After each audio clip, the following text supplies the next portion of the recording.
मारून काय झालं ती चिरते म्हणते ना आपल्या हे मारून नाही कडे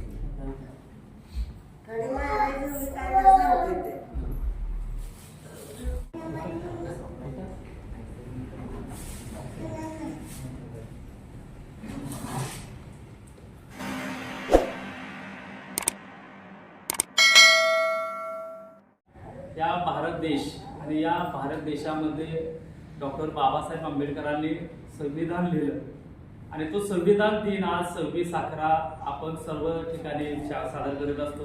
आपण संविधान दिन जो आहे तो मुकबधीर निवासी शाळा जे टिंबोर्लीमध्ये आहे या साईडला बघितलं सगळी छोटी छोटीशी बालकं आहेत. यांच्यासमोर एकीकडे संविधान दिन साजरा केला जातो तर 26/11ला जो दहशतवाद्यांनी मुंबईमध्ये हल्ला केला होता यामध्ये काही पोलीस कर्मचारी होते किंवा नागरिक निष्पाप यामध्ये बळी पडले होते त्यांचाही शहीद दिन मोठ्या उत्साहाने साजरा केला जातो. एकीकडे भारतीय संविधान दिन तर मुंबईमध्ये दहशतवादी हल्ल्याने जो हमला केला होता याही शहीदांना आम्ही श्रद्धांजली अर्पण करतो आणि त्या उद्देशाने माझाही वाढदिवस आज 26/11 माझाही वाढदिवस आहे. म्हणजे या ठिकाणी इकडे संविधान दिन शहीदांना श्रद्धांजली आणि माझा वाढदिवस या मुकबधीर निवासी शाळेच्या माध्यमातून केला जातो. खरं तर हे प्रेम स्नेह हा जीवाला आपल्यामध्ये वाढला गेला पाहिजे आणि जेव्हा माणसं जोडली जातात तेव्हाच कुठेतरी क्रांती घडली जाते. माणसं जर जोडलेला आयुष्यात पैसा किती जरी कमवला तर ती माणसं उपयोगाला येत नाहीयेत कारण पैसा हा लिमिटेड राहणार आहे. पैशाने प्रेम विकत घेता येतं पण खरं प्रेम मिळत नाही.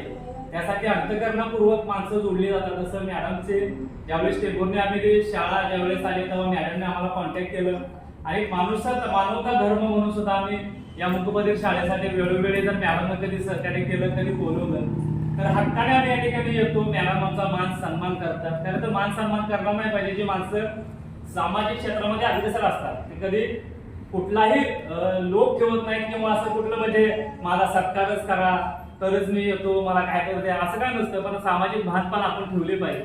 या अनुषंगानं शैलजा पाटील असतील त्यांचा सर्व स्टाफ असेल इथं अतिशय सुंदर शाळा आहे. त्या शाळेला आम्ही पण व्हिजिट करतो येतो आणि मॅडमने आज माझा वाढदिवसानिमित्तानं संविधान दिन आहे तुमचा वाढदिवस आहे पण मॅडमने नियोजन केलं. खरं तर या गोष्टी खरं तर कुठेतरी म्हणजे नाही का वाढदिवस साजरा करून जर काय असं नसतं पण प्रेमातून मनातून माणसं जोडली तरी तू सुद्धा माणसं नाती पुढे टिकवतात. परंतु मी कधीही श्रेयवादी करत नाही श्रेय कुणाचं घेत नाही कारण मी माझं कामाचे आणि प्रामाणिकपणे मी काम करणारा माणूस आहे. त्यामुळे तर आज सर्वांचं आपल्या सर्वांचं प्रेम या ठिकाणी दिसतंय. अशा पद्धतीनं जे मुकबधीर शाळा आहे ती विद्यार्थी यांच्यासमोर खरं तर संवाद साधताना बोलताना एकदम भारी वाटलेला स्टाफ असेल अतिशय मनमिळावं आहे. विद्यार्थ्यांना आपल्या घरच्यासारखं या ठिकाणी जपणूक करतात. यापेक्षा अजून काय पाहिजे. आयुष्यामध्ये शब्द ज्याच्याकडे गोड शब्द असतात तो माणूस श्रीमंत असणार आहे कारण डोक्यावरती बर्फ आणि तोंडावरती साखर ठेवलं तर आयुष्यामध्ये काही कमी पडत नसतं.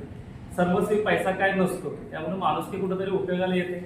या अनुषंगाने मॅडमने आज मला या ठिकाणी बोलवलं माझा वाढदिवस या ठिकाणी साजरा करत आहे. तर अशाचा अतिशय मला आनंद या गोष्टीवर आला की या मुकबधीर मुलांसोबत स्टाफसोबत गप्पा मारायला हितगुज करायला मला खरं तर आवडलं. आणि आपण जी संविधान उद्देशिका आहे ते आपण या ठिकाणी वाचन करणार आहोत. मी पुढे बोललो तर तुम्ही पाठीमागं फक्त बोलायचं आहे. तर आपण संविधान उद्देशिका या ठिकाणी वाचतोय. आम्ही भारताचे लोक भारताचे एक सार्वभौम समाजवादी धर्मनिरपेक्ष लोकशाही गणराज्य घडवण्याचा व त्याचा सर्व नागरिकांस सामाजिक आर्थिक व राजनैतिक न्याय विचार अभिव्यक्ती विश्वास श्रद्धा व उपासना याची स्वातंत्र्य दर्जाची संधीची समानता निश्चितपणे प्राप्त करून देण्याचा आणि त्या सर्वांमध्ये व्यक्तीची प्रतिष्ठा व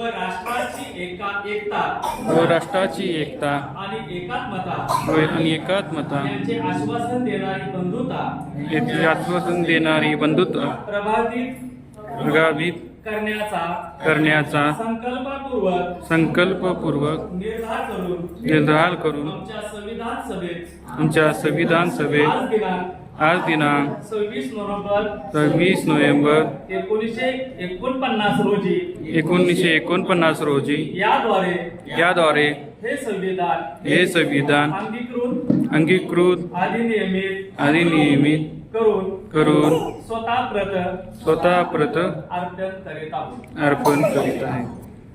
अशा पद्धतीने हे संविधान आपण उद्देशिका आहे त्याचं वाचन केलेलं आहे आणि त्याचा आचार करायला पाहिजे आणि आपण सर्वजण आपला भारत देश आहे तोही संविधानावर चालत आहे. सर्वांना पुन्हा एकदा संविधान दिनाच्या आणि ज्या मुंबईमध्ये दहशतवाद्याने हमला केला त्या शहीदांनाही आम्ही या ठिकाणी आदरांजली श्रद्धांजली अर्पण करतो. आपण 2 मिनिटं त्या जागेवर जे बसलेले बसून या जागेला उभा राहायचं. सर्वांनी शांती